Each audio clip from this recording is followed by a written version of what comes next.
Hey everyone, welcome to High Priestess Office Hours, where I go through the cards that you received in the mail, your mystic messages, and give you a little more information. I apologize, I don't look a little fresher or more polished, though I'm anti-professionalism, so I got to live into that value.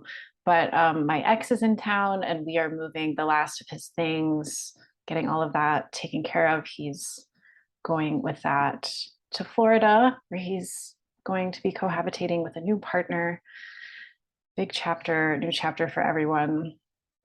I don't need to get into all that with you, but I will tell you that's what's going on before and after I'm recording this. Maybe I didn't schedule this at the best time. And it's also really, really hot. And I'm going to be going back into the garage to like do more of this stuff. So I did not freshen up for you. And that's okay. No one came to the live either. That's fine. I scheduled this on a Friday afternoon. Maybe it's not a good time for people. Or, if this isn't super helpful or valuable to like the group, that's fine. We don't have to continue doing this. I'm trying to come up with the ways that I feel like can serve you the best. So it always helps to know what you like and what you're not that into. So I can put my energy and my effort into giving you stuff that really has a lot of energy for you. Before I get into the cards, I just want to tell you a little bit about the Pleasure Magic offering that's coming up. It's in September, it's late September, so that feels like years from now, even though when it gets here, we'll be like, or how did we get here already? I'm partnering with my friend, Portia Brown, who's also a sex and intimacy coach. She's an amazing person, an amazing teacher. I'm really excited to collaborate with her. And we're doing a three-part offering about pleasure magic, which is basically kind of our spin on sex magic, which is using the body and the energy of the body and your capacity for pleasure to connect with your desire, like your biggest, fullest, like the desire that it's kind of like hard for you to even entertain, connecting with that desire, taking ownership of that desire more and more, and calling it into your life while also giving yourself pleasure of different kinds. It doesn't have to necessarily be sexual, but it can be sensual. And hi, Amy. Amy's just popping in to the call. Let me go ahead and pin myself. And Amy, I'm just in the middle of talking a little bit to people about the Pleasure Magic class that's coming up. So Portia and I are going to talk to our group, whoever joins us, our community, about what sex magic is, how you can do it. And also it's an opportunity for you to kind of check in about like, what is your relationship to your sexuality currently? Do you have a sensual practice? Where are you feeling stuck? And we're going to give you the tools you need to kind of tailor a pleasure practice to exactly where you are, which doesn't even necessarily like have to involve PG-13 activities or R-rated activities. So I will also say that sex magic and pleasure magic have become basically my favorite tool as a witch in both like creating ritual and calling in and basically manifesting the things that I want to experience. And actually, Amy, I was saying at the beginning of the call that I'm in the middle of helping my ex move his things out of my house. It's really, really hot here. That's kind of why I look like I've been in a hot garage for the morning, and because that's what I've been doing. So this may scare too many people. You're like, I don't want to break up with my partner, but sex magic has helped me transition from a relationship that was good, but not as fulfilling, I think, as I was looking for, and helped me navigate that transition. It helped me call in a relationship that is like beyond belief for me. It's helped me in this transition, I believe, to like move out of full-time work and into running my business full-time. So it is a big practice, and I feel like it's highly powerful. It's just really powerful. And you can start, you don't have to use it to radically transform your life, but you can start calling in simple things like self-trust or like a softer heart if you're trying to like get out of a place of self-blame or like being critical to yourself. So you don't have to try to manifest like a new house or a whole new relationship or anything like that. It can be just a small shift that really takes you into a really powerful place. So I wanted to let y'all know a little bit more about that. I sent everyone a discount for that offering. If you are a creative coaching client in September, you'll attend for free. If you're a High Priestess member, or if you won't be a client at that time and you use the discount code before midnight tonight, it's $50 off. So because I'm co-teaching, it's hard for me to give as many discounts to members, but this is a good chance to take advantage of a lower price. I think it's so worth it, and even just learning from Portia is totally worth the investment. So let's get into the cards because Amy is here. We're going to start with her first. Hi, Amy. Hello, sorry I'm late. Oh no, thank you for coming. And would you like to be on the call and talk, or do you, how much do you want? How much visibility do you want, or feel I'm comfortable with? flexible. Yeah, whatever you. Okay, I'll just start with your card, and then you can Okay. say whatever you feel like saying. So Amy's card this month is the Queen of Cups. And this makes me think, Amy, that you're, yeah, really moving into a space of deep emotion. I feel like, I don't know what your, let me look at your other cards. Okay. You had another queen a couple months ago, but yes, there's your Queen of Cups. And in this one, let me, hold on. It's not. Yeah. Okay. So now you're showing a little bit more. So you have the queen sitting by the ocean holding her beautiful ornate chalice. This is something that she crafted herself. It's kind of a reflection of her heart, like the beauty and the intricacy and the exquisiteness of the heart and all of the emotion that it can hold. And so really kind of giving yourself maybe like exalting and venerating your own ability to feel and to enact compassion and empathy and make deep, beautiful connections with people, and also to bear witness to your emotions and those of others.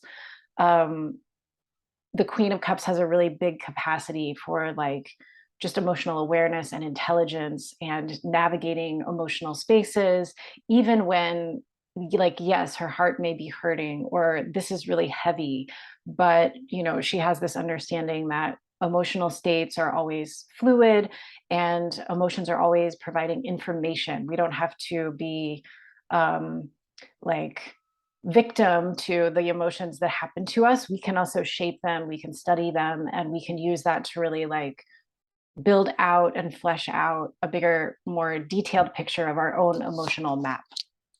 So how is that feeling for you, Amy? It lands. I mean, and the poem was beautiful. I just have to say, yeah, it really touched me. I felt like it really spoke to where I am right now and what's going on with me. So, and yeah, I think um,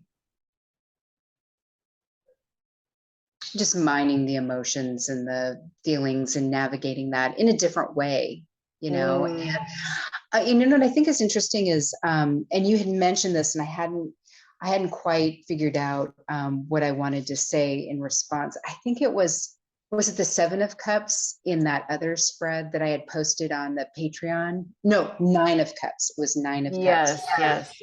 Yeah, and I hadn't really, what you said there was really spot on too, because you know, talking about all the things that I've been through, and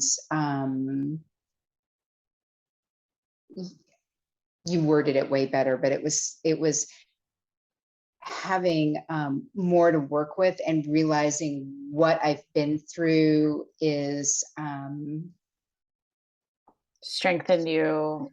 Yeah, with Nine of Cups, I think about an emotional bank account basically, and like you've been accumulating and like investing and getting paid dividends and like there's more available to you perhaps because of like what you've been living through as we go through experiences and become more aware of our feelings and what they're showing us. And oh, if this thing makes me feel this way, like, is there something for me to heal? Is there a boundary I need? Do I need to express this to someone? Do I just need to like cry and be with it? Am I avoiding my feelings? All of that work as we keep bringing awareness to our emotions through life just kind of adds to our emotional bank account. I feel like our capacity to like deal with difficult and wonderful emotional states. Yeah, and I think that's interesting because I didn't really think of it in terms of that, like banking it up and that it's there. But it's interesting because of the back to the cups. It's like you need to turn around and look at what you have. And Yeah. I feel like with the Queen of Cups, you've done that where it's you know what I mean. Now it's like a fuller expression of that. And but the poem's beautiful. Yeah, and this is spot on. So thank Okay. you. Thank you. Thank you. Okay, let me put myself back there. And our other cups card for this month is Knight of Cups. And this is basically a card of following your heart. What does the heart want? Actually, I don't think there's one person who has a Mystic Message subscription who isn't on these calls, I think, but and this is their card, I just noticed, but I will still say I do really love this card. It is about moving in the direction that your heart is taking you. Like, this is a card that really felt meaningful to me as I was leaving full-time work into this, like, even though I was laid off and it wasn't like I didn't put in the resignation letter, but it allowed me to follow the thing that I had been wanting, that my heart had been wanting for a really long time, just to like, what's it like to work for myself and have my life and kind of like my work, my Capricorn work ethic, channeling all in the direction of something that like really matters to me. So those are our two cup cards. Let's jump over to those sharp little swords. We have the Knight of Swords. I'm using the Aquarian deck today. So these have more of like a kind of 70s feel. The Knight of Swords is taking charge, going forward, moving swiftly in the direction of his pursuits. We just talked about the Knight of Cups, who's following his heart. And so that might be a more fluid journey that has rapids and smooth places. But the Knight of Swords is like running, running, running, hustling, chasing it, just like hot, yeah, in hot pursuit. So this is a time when you're really like the fires. This isn't a fire card, but the air the air element is kind of pushing you forward to you may be feeling a lot of motivation, a lot of activation. If this is in excess, it can feel like you have all of this excited energy, but you're maybe diffusing it across a few different directions. But when it's very focused and pointed, it's kind of like running the marathon, sprinting for a while, knowing that you're going to be like exhausted at the end, but it's worth it to kind of make this push. So, my question for the Knight of Swords recipient would be like, what are you driving towards? Are you feeling that motivation and that kind of agitation to go for it? And if so, are you acting on it? And if not, what would it look like to take action and kind of ride the wave of this big push to kind of go in the direction of something? Our next card is the Queen of Swords. We have we have quite a few court cards today. Queen of Swords is, of course, our Queen of Boundaries. She has these beautiful roses here. There is a softness to the Queen of Swords, but you can only get to it after you pass through the gate. You understand the terms, you agree to those terms, you check that like box, and she's like, okay, come on in and you can experience all the juicy goodness of my whatever my roses might represent. So this can be the recipient of this card. I would ask, where, in order to be doing the things you want to be doing, in order to be evolving in the way you want to be evolving, in order to, like, you may also be feeling like tired of a certain dynamic that keeps showing up, and you may be ready to put a new boundary in place. um, so sometimes we do things out of obligation. We feel like we're supposed to, we have to, if we want to be like a good daughter or a good spouse or a good whatever, employer, employee, that like we better do this thing. And maybe that's not true. Maybe you're doing something now because you're in this dynamic where it feels automatic to do something, but you don't have to want to do something forever. And boundaries can be created to kind of protect our energy, give us more space to be focused on the things that are top priority at this time, rather than feeling like we're using our energy to fulfill some not fully consensual obligations. And all of our time and energy is kind of going in that direction so that we're depleted. We're not in a focused place. We feel disconnected from the things we want to be doing because we're um, giving in a way that isn't aligned with us. And of course, there's also the possibility of creating boundaries for yourself. So um, we have parts of ourselves that sometimes want to indulge or be impulsive or do a certain behavior that ultimately doesn't serve us. And maybe we're ready to make a commitment to ourselves about how we might do that, whether that's, okay, I'm ready to get, I don't know if that's a boundary. I was like thinking about exercising more, but that's not really a boundary. Um, could be around like how much time you're spending on your phone, um, when you want to like turn off your phone and go to bed. Like I'm making a new boundary for myself that like I turn off devices at 8 and I read for a while, whatever you're feeling like you need right now, because you've fallen into a kind of system that isn't using your energy very well and it's not super intentional for you. The King of Swords was also another one that came up this month.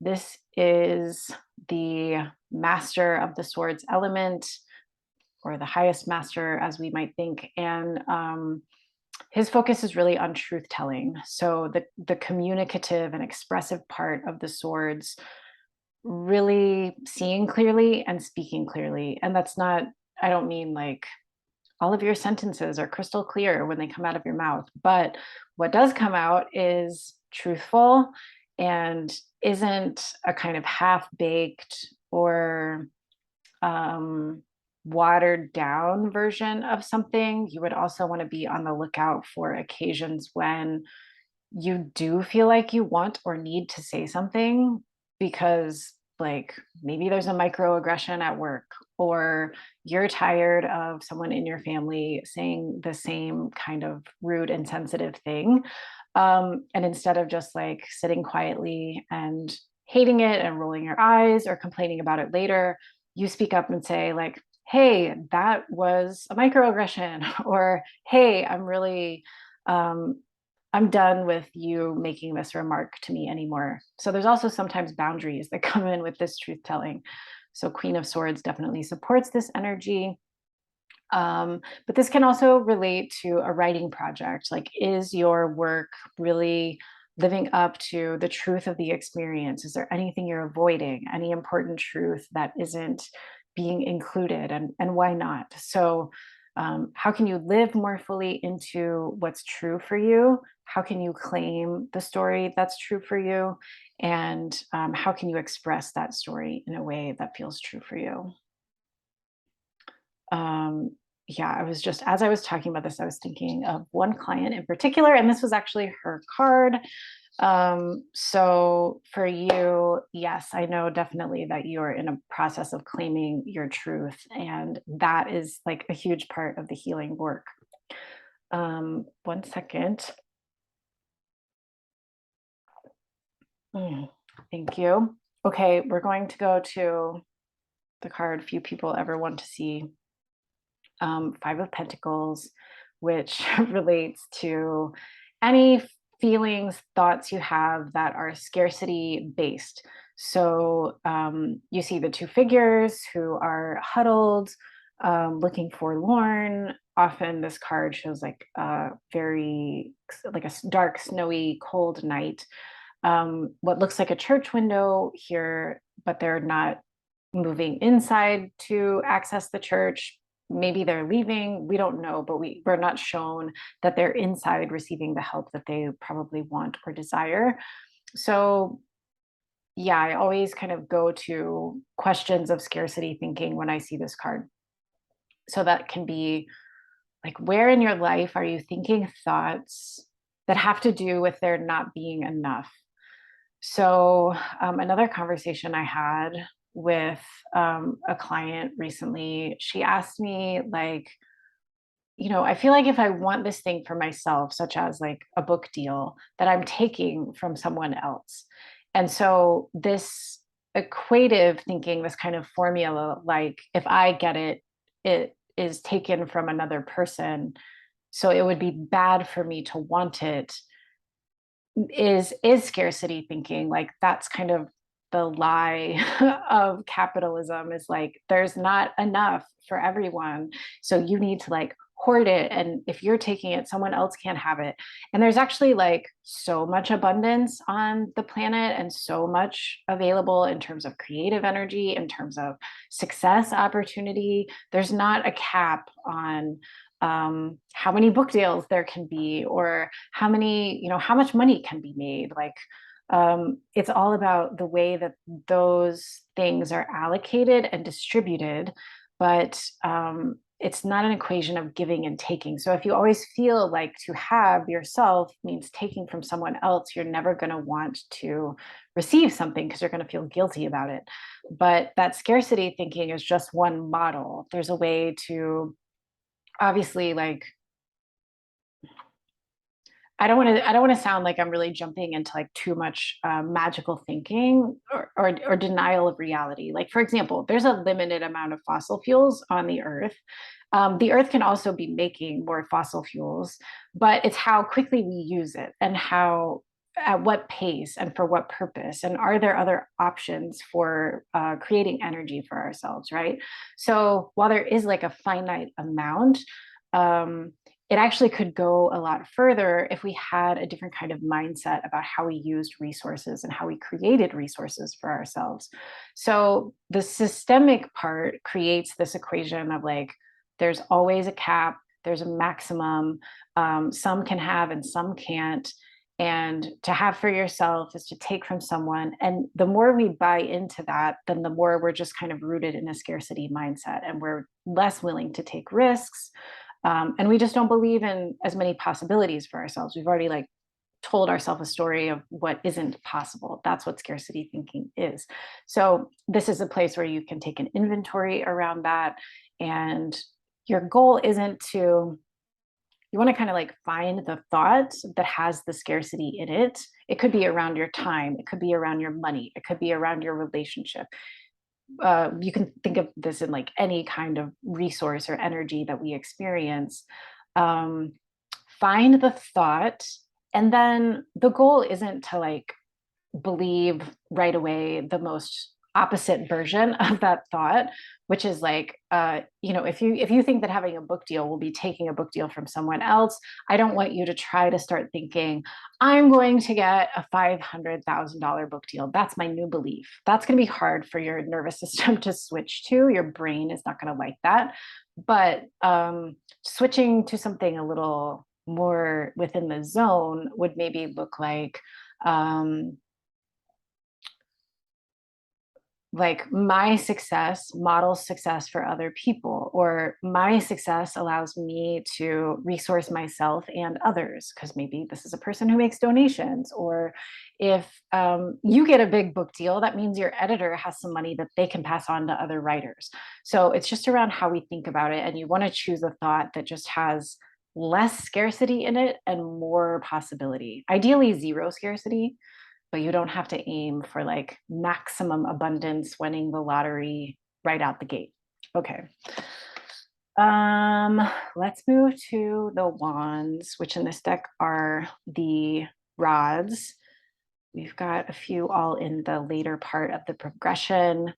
7 of rods, usually means to me that someone is kind of defending their territory or trying to hold on to the space they've claimed, the thing they've established for themselves. Maybe that's like a level of a success, a certain amount of like responsibility or authority.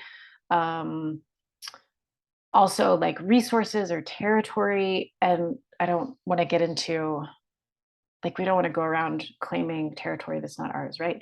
You know that. I don't have to say that. But um the in the way where you really have done the work to like carve out this space and embody this kind of bigger version of yourself, but you may feel a little like other people aren't seeing it or respecting it in the way that you hope. And so you have to say, like, you know what? No, like mine, like back off. This is someone like the rods are coming at him and he's pushing back. So there can either be like a little bit of defensiveness or perceived attack where there may not be. So that might reflect a little insecurity about what you've laid claim to. Or it can be more grounded in reality where you're not feeling like other people are responding to or respecting the space, the energy, the energetic territory that you've come to embody. So that could mean like showing up for yourself, standing up for yourself, reminding people like, yeah, no, actually, I was the one who did all of that work when your coworker is like trying to pretend that they did it. So not just like letting that slide and saying, like complaining later, but being like, no, I worked for 40 hours like that week on this thing, etc. So showing up for yourself, once you've kind of filled up a space, you also have to keep like owning that, take possession of it. I've done these. Hold on one second. Okay. Then we have the 8 of Rods right after that. This is a lot of momentum, a lot of swiftness, like fire flying through the air, ready to touch down. This is actually a perfect card for this time of year, like when it seems like it's the hottest and it's so intense. The light is so intense, the heat is intense. Strangely, in some ways, I'm feeling lately like a lot more motivated. Like I want to get things done. I'm able to like focus and move through things like one by one a little bit better. And at the same time, some days it's just so hot that like I have to take a nap like right now. I can't move anymore. So some of that energy of like, yeah, let's like get this done and get this moving. And it's all kind of coming together and culminating. And you feel like the energy is like moving you in the direction you want to be going. You feel more wind in your sails, more ease.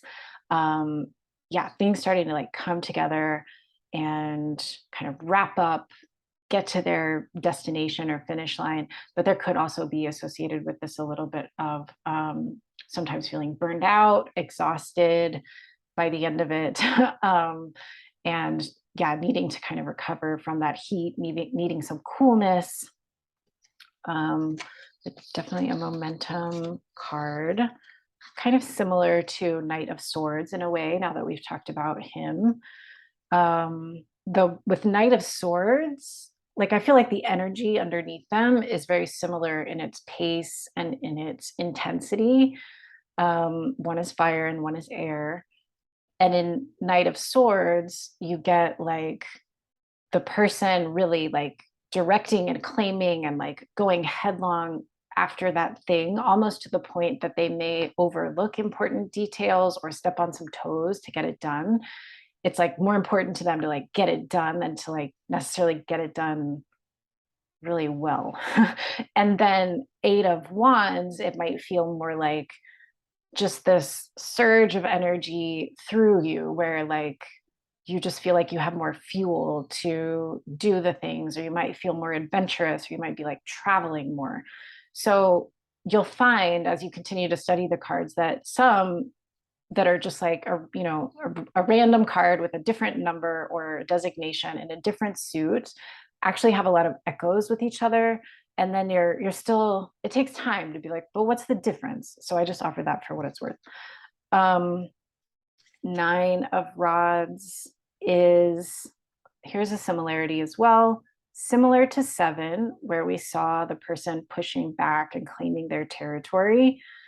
This one, the figure is a bit more put upon, I think. Like they've been having to go through a number of different skirmishes in this extended battle. So, um, if there's like an ongoing kind of like family situation where every now and then there's like flare ups, this can sometimes signify coming to the end of that longer battle. Like maybe this is one of the final skirmishes. Um, there's also some defensiveness in this card sometimes. Defensiveness is on a scale. My best friend has a great joke, like where it's like, why are you being so defensive? She's like, because I'm defending myself. So like sometimes you need to defend yourself, and sometimes we're defensive because we're in some kind of like conflict with ourself, and we're projecting that other people are coming at us with the same kind of like attitude we're using on ourselves, and so we like get defensive maybe when we don't need to be. So if there is defensiveness within you around whatever the situation is, you might ask yourself, like, what am I legitimately defending, and is there any defensiveness that maybe is more rooted in my ego and not like protecting my spirit and my energy. Another part of this card might be that like the the series of skirmishes, like I said, are kind of coming to an end. There might be a little more on the way, but not like you've been through the worst, the hardest of it. And at the same time, there's this acknowledgement of your courage and your stamina to have made it as far as you did, and an indication, a message that like you're ready for this. Like, yeah, you want to be done, and you might feel a little banged up, and like I said, you really wish it was over, but you still have like the courage, the stamina, the persistence to get through this last bit. um, then we have Knight of Rods, who I associate with adventure, sensuality. This is all of you coming to Pleasure Magic to try this new way of ritual and getting in touch with your sensuality in a new way, or expanding what that can look like for you. This could be traveling, doing new things, like taking new classes for fun, being playful in new ways. So, really allowing more of the life force to express itself in an adventurous and playful way. I think Lindsay Mack, when she talks about this card, talks about people like Prince, Madonna, Beyonce, who use their body to really mesmerize through their voice and through movement and just totally enchant people. So those iconic people represent like what the body can do when it's animated with that like fire energy, and that fire energy is very calibrated and very practiced and very honed. And so this card also has that kind of energy. Then we have the King of Rods, who I almost always, this is just like my easiest go-to, is Barack Obama, a leader who led through passion and through attraction. So he had a vision for the kind of America he thought was possible and that he wanted to help create. And that vision was specific. He could paint a picture. When he talked about it, it seemed like more real than when politicians normally talk to us. So it had less of the like stiltedness, talking point kind of vibe, and more of this like, no, I've been thinking about this for a long time. Like this vision has been shaped within me over time as I learned about history, as I studied law, as I taught law, as I saw how law was impacting people. Like my vision is made from my real experience and from where my like heart and my passion lies. And when you're talking about vision from that like place, there's a different vibration and people respond to that. And they're, like Obama at the time had unprecedented levels of like grassroots engagement and people really flocking to this to support his campaign. And so just by speaking and really showing up and talking about what he cares about, that's how like his leadership kind of functioned. Um, and I would say for anyone receiving this card, like, how are you talking about and showing up for and taking possession of what matters to you? This could be like you, you have like a film project you're working on, but you feel kind of like sheepish about it. Like, oh, will I really get it done? I don't know if I should talk about it because I don't want people to think like 5 months from now, oh, is your film finished? And I'll be like, so instead it's like, yeah, I'm making, you're at a party and it's like, what are you up to? Oh, I'm making a film and it's about this. And you talk about it with excitement because you really love it. That's why you're making it. So it's the way that you kind of show up with love and passion for the things you're working on and caring about, and the stuff that's like driving your life and what you want to create, owning it, talking about it with passion and excitement. That's a really positive vibration that attracts to you. That's another wonderful manifestation practice, is to, it lets the universe know like, oh, she's not ashamed of it anymore. She's like not shy about it. She's willing to show people she cares, whether or not they're going to think it's cool. And like, okay, she's in, let's help her. So I love King of Wands. That was also an important card for me too when my breakup was happening. I was getting this card a lot, and it meant at the time to like something was telling me I needed to make this change, even though I was very, very afraid to do so. But it was like just calling me, and there's a lot of unknown. There were really good things about the relationship. We'd been together for a long time, but I had to keep kind of like king of wandsing myself. And like, even if it wasn't clear to everyone why we were making this change, like I believed that it was necessary. So it's kind of like to also just taking ownership of what you believe, um, maybe a change that needs to happen. Okay. A few major arcana cards: the Magician, our manifester, our alchemist. You can create whatever you put your mind to. Hold the vision strongly, and take action around it. What can you alchemize? What ingredients do you need? In addition to actually, this is a card that also reminds me, like, sometimes we think we're supposed to like do, hustle, hustle, hustle, stay really fucking busy if we're going to be successful. But sometimes actually, like, the visioning work, the intentional work, the showing up, the talking about it work can do strangely a lot of manifesting for you. And you can take strategic, intentional action, but you don't have to be taking like constant action and feeling busy to make something come into being.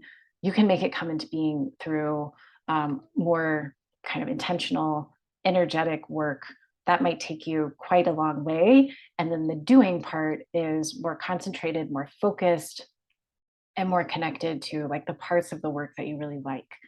So believing in the vision, believing in your power to create it.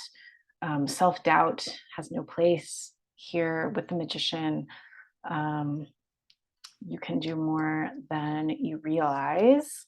The High Priestess is inviting someone to connect with her intuition more deeply. Um, more tarot practice, more meditation practice, more intuitive sketching or drawing or journaling. Um, if you have dreams, write down what's in them in the morning. Look for a simple image that comes from that dream that you can kind of latch onto. Are there animals that are showing up at interesting times, or things you're finding, or messages from people, or messages in books you're reading, or the podcast you heard at the perfect moment? So, really create more space for connection with your intuition, and be asking yourself, like, what would it look like for my life to be more intuitively guided, not totally strategically guided, not guided by my old 5-year plan, not guided by like the way I've always done it, but like what am I being led to, and how can I create more space to kind of listen to the part of me that is wanting to move my life in a way that isn't just coming from my brain and from old habits. So I would definitely encourage more space for meditation, journaling, like I said. We have the Wheel of Fortune. Always, I will confess, sometimes this card is hard for me. As y'all know, I can just pontificate with all these beautiful wisdoms crafted around each card. Never running on down rabbit holes or anything. This one is harder for me to find that like uh, complex nuance, like meaning. It's really more like it tells me sometimes like just things are shifting, things are changing. Um, we don't always like the Wheel of Fortune. We don't know if it's like spinning us to the top or spinning us to the bottom. Usually we know that in our lives, but really the message here is like, how are we going to navigate change? How can we not feel like we're being flung around by the wheel? How can we find the center of all of this change and transition that's going on, and also be like watchful and interested in our own ability and choices as we navigate something that feels like a change that didn't come from within us. Sometimes we feel like, oh, now I have to deal with this, or like, oh, I just found out this, so I guess I have to, um, yeah, leave my job or change my relationship or do something that like 2 weeks ago you weren't even thinking about. So it feels like the universe is putting upon you, or that you are deserving of some like really annoying turn of events, or even very difficult turn of events. But how can we look at what these turn of events are asking us to navigate through, and how can we kind of trust that we may not know why it's happening right now, but how can we get something interesting, valuable, and meaningful out of the experience as we take ourselves, hopefully with support and love and acceptance, through whatever it is we're navigating. So this is, to me, kind of a card of like, sometimes we're like, things are changing. Don't know how, but how will you, then you can open up a conversation about like, how are you navigating this change, and what's your relationship to the change? Are you feeling really like victimized by it, or how can you cultivate a bigger sense of like power for yourself as you deal with whatever may be in front of you? And then for our last card, we have one more sip of my watermelon fizz. Our last card is the World. We have this beautiful female figure in the center, in the circle, peering through. Looks like we have a hawk, a lion, a goat, and another feminine figure. When I see this card, it always feels so good. This is a sign to me that things are on the right path. Um, like the universe is kind of reaching out to give you a little rub on the shoulder, a little embrace. Like all of this is unfolding the way that it needs to be.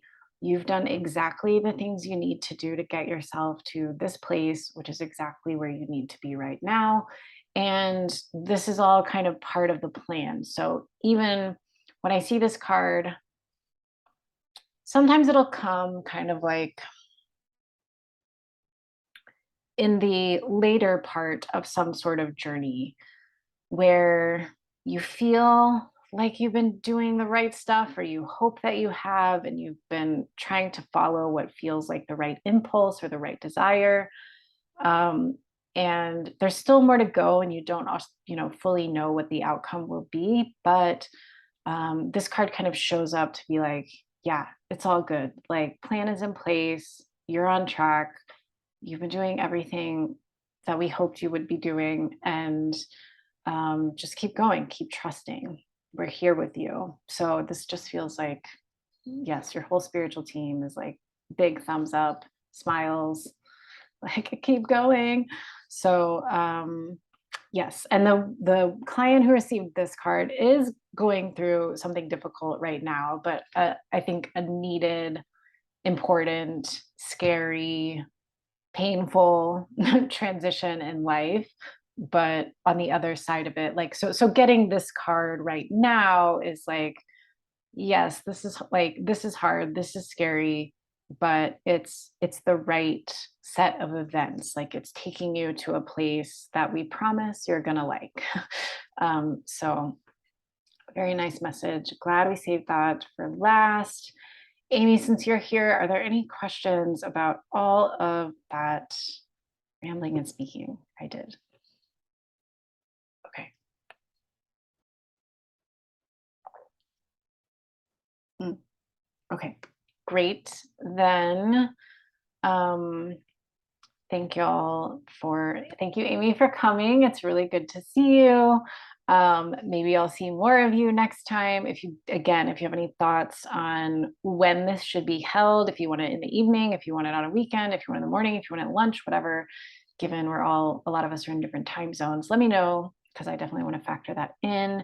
And I will see y'all for another one next month, unless you all tell me like, don't want. Okay. Have a beautiful weekend, and I'll talk to y'all soon. Bye. Mm, Trying to find the button, but it's not showing me. There it is. Okay. Bye.